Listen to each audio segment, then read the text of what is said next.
আসসালামু আলাইকুম সুপ্রিয় শিক্ষার্থীবৃন্দ, যারা আজকে ঢাকা বিশ্ববিদ্যালয়ে আইন কলা এবং সামাজিক বিজ্ঞান ইউনিটে পরীক্ষা দিয়েছ।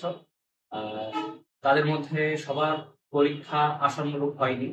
অনেকে বলছে যে প্রশ্ন কঠিন হয়েছে। হ্যাঁ, বিগত বছরগুলোর তুলনায় এবছরের প্রশ্নপত্রের প্যাটার্নটা একটু ভিন্ন ছিল।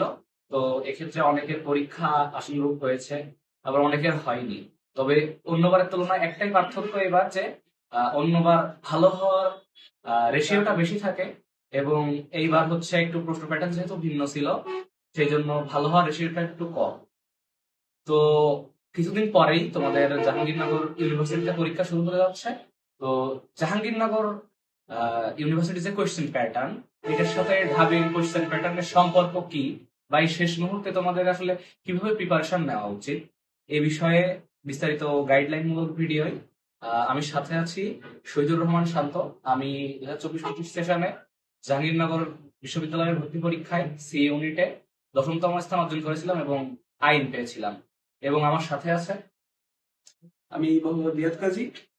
গত বছর 2024-25 শিক্ষাবর্ষে জাহাঙ্গীরনগর বিশ্ববিদ্যালয়ের সি ইউনিটে অর্থাৎ আইন অনুষদে আমি 11তম হয়েছিলাম।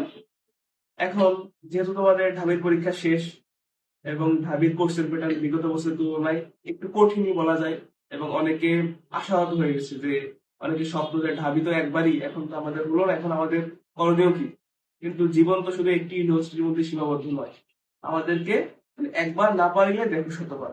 এবং জাহাঙ্গীরনগর ইউনিভার্সিটি, রাজশাহী, গুচ্ছ, বিউপি অনেক ভালো ভালো ইউনিভার্সিটি রয়েছে। এখন যেহেতু তোমাদের জাহাঙ্গীরনগর বিশ্ববিদ্যালয়ের ভর্তি পরীক্ষার সন্নিকটে, এখন ঢাবির যে হতাশা এটাকে মাথা থেকে ঝেড়ে ফেলে দিয়ে তো সামনে কিভাবে ভালো করা যায় সেটা দিকে আমাদেরকে ফোকাস রাখতে হবে। এবং অনেকে দেখবা যে বিগত বছরগুলোতে যারা ঢাবিতে ভালো করে নেই, ইভেন আমার ফ্রেন্ডও গত বছর যে সি ইউনিটে ফার্স্ট হয়েছিল, ও কিন্তু ঢাবিতে মেরিট ছিল 500-র উপরে। এখন এই যে ঢাবিতে পরীক্ষা খারাপ হয়েছে, এর মানেই যে না যে অন্য ইউনিভার্সিটিগুলো খারাপ হবে এমন না। চেষ্টা করলে এবং অবশ্যই যদি লাক তোমার ভালো থাকে, আল্লাহ সহায়, অবশ্যই তুমি অন্যান্য ইউনিভার্সিটিতে অনেক বেশি ভালো করতে পারবে। আজকারিয়া। তোমার কি মনে হয় যে ঢাবির ঢাবিতে আমরা জানি যে প্রশ্ন প্যাটার্ন অনুযায়ী কাটমার্কটা ভ্যারি করে। এখন জাহাঙ্গীরনগরে আমরা জানি যে জিপিএ থেকে এখানে 20 মার্ক এবং হচ্ছে মোট 80 মার্কের প্রশ্ন থাকে। তো 80 মার্কের মধ্যে আমি স্টুডেন্টদেরকে প্রথমে একটা আশার আলো দেখাতে চাই। তুমি কত পেয়েছিলে 80 মার্কের মধ্যে? আমি 63। ওভারঅল জিপিএ সহ 63, তাই তো? এখন জিপিএ বাদ তাহলে কত ছিল?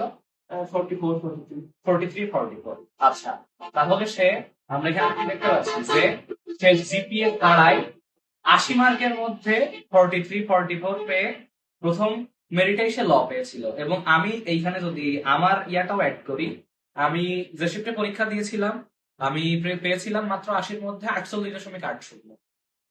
তো আসলে তোমরা হঠাৎ করে যখন শুনবে, কারণ তোমরা তো সাধারণত ঢাবির এই যে অনেক অনেক কাটমার্ক দেখে দেখে অভ্যস্ত, এই জন্য জাহাঙ্গীরনগরের এই কাটমার্কটা শোনার পরে হয়তো তুমি একটু অবাকই হচ্ছ। বাট জাহাঙ্গীরনগরে একটা জিনিস হচ্ছে মেন ফ্যাক্ট, সেটা হচ্ছে তুমি ভুল দাগাবা না। ভুল লাগানো যাবে না, অর্থাৎ মাইনাস মার্কিং যার হচ্ছে যত কম হবে তার মেরিট তত আগায় থাকবে। তো বি এবং সি ইউনিটে আমরা জানি যে দুইটা ভিন্ন প্যাটার্নে প্রশ্ন আসে। তো আমি এই মুহূর্তে রিয়াদের কাছে শুনতে চাচ্ছি যে সি ইউনিট আমরা জানি যে আইন অনুষদটা আগে আলাদা ছিল, গত বছর থেকে। হ্যাঁ, গত বছর থেকে এটাকে একসাথে করা হয়েছে।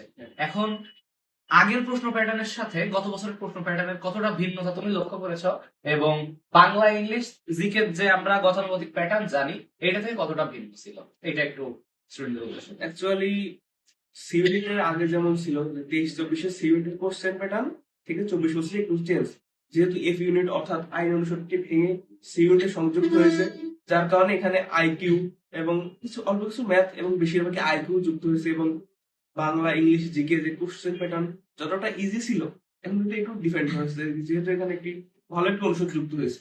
হ্যাঁ, এর সাথে আমি একটু অ্যাড করছি যে তোমরা জানো যে হচ্ছে বাংলাদেশের একমাত্র বিইউপি তেই ইংরেজিতে জিকে প্রশ্ন আসে, কিন্তু জাহাঙ্গীরনগরের আইন অনুষদ যখন সিইউটির ভিতরে যুক্ত করছে তখন কিন্তু কিছু প্রশ্ন সরাসরি মানে ইংরেজি ভাষায় এসেছিল।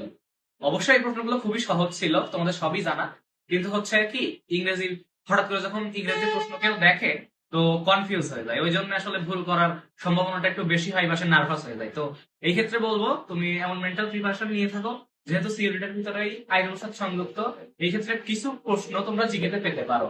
দেখা যাচ্ছে আইকিউ গুলাও কিন্তু ওই ইংরেজিতে পেতে পারো। দেখা যাচ্ছে আইকিউ গুলাও কিন্তু তোমার হচ্ছে ইংরেজিতে আসতে পারে। আইকিউ এবং ম্যাথস দুটোই ইংলিশে আসে বেশি। হ্যাঁ, তো এই ক্ষেত্রে তোমরা একটু সতর্ক থাকবে বলে আশা করছি।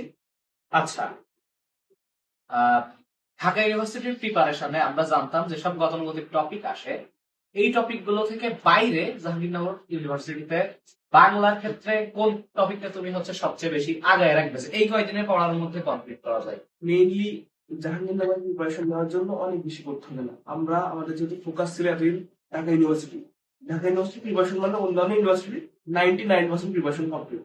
এখন তুমি যদি বাংলার ক্ষেত্রে দেখতে চাও আমরা জাহাঙ্গীরনগর ইউনিভার্সিটি, তাহলে প্রাচীন বাংলার ইতিহাস বা বাংলা সাহিত্যের যে ইতিহাস এটা ফোকাস করতে হবে, এখান থেকে আসে। এবং মেইনলি যে আমরা গদ্য পদ্য পড়ছি ওইগুলো ভালোভাবে পড়লে বাংলার জন্য বিশেষ করে। এক্স্যাক্টলি, এর সাথে আমি একটু অ্যাড করি যে আমরা ইংরেজিতে ঢাবির জন্য পড়ছি ফিগার অফ স্পিচ, কিন্তু জাহাঙ্গীরনগরে এটা বাংলায় আমাদের আসবে কি ছন্দ এবং অলংকার হিসেবে। তো এই দুইটা টপিকে হচ্ছে বাড়তি এই কয়দিনের ভিতরে বাংলার ক্ষেত্রে এই দুইটা টপিকে আমি পড়তে বলবো। একটা হচ্ছে প্রাচীন বাংলার ইতিহাস, বাংলা সাহিত্যের ইতিহাস, এবং হচ্ছে এই যে ছন্দ এবং অলংকার। এছাড়াও ইংরেজির জন্য অ্যানালজি, ঢাকা ইউনিভার্সিটি ভর্তি হলে কিন্তু অ্যানালজি আসে না, কিন্তু জাহাঙ্গীরনগর বিশ্ববিদ্যালয়ের সিউনিটে দুইটা অ্যানালজি মাস্ট।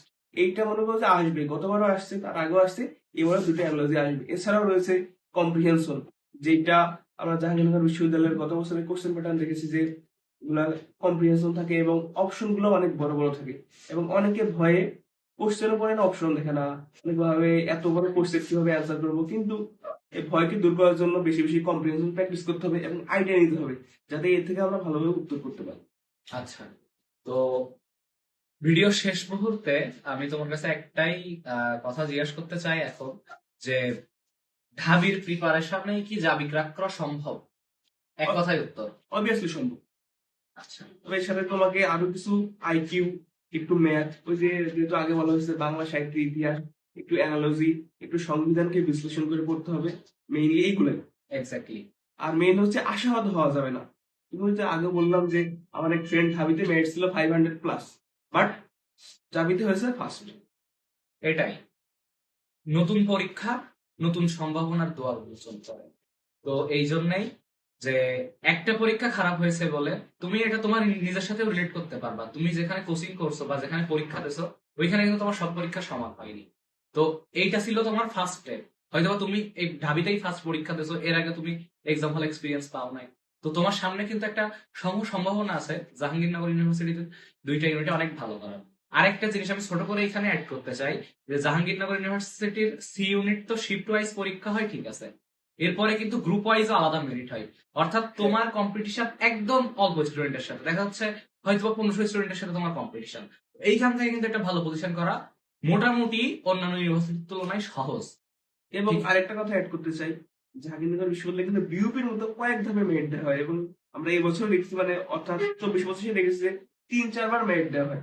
অনেকে যার প্রথমবার লো আসে না, অ্যানথ্রোপোলজি বা আইআর আসে, তারা কিন্তু ওই যে অনেকে যারা জাবিতে টপ করে তারা ঢাবিতেও করে, তারা ঢাবিতে চলে যায়, ওই যে সিটটা আসনটা ফাঁকা হয়ে যায়, তখন তারা ভালো ভালো সাবজেক্ট ল পেয়ে যায়।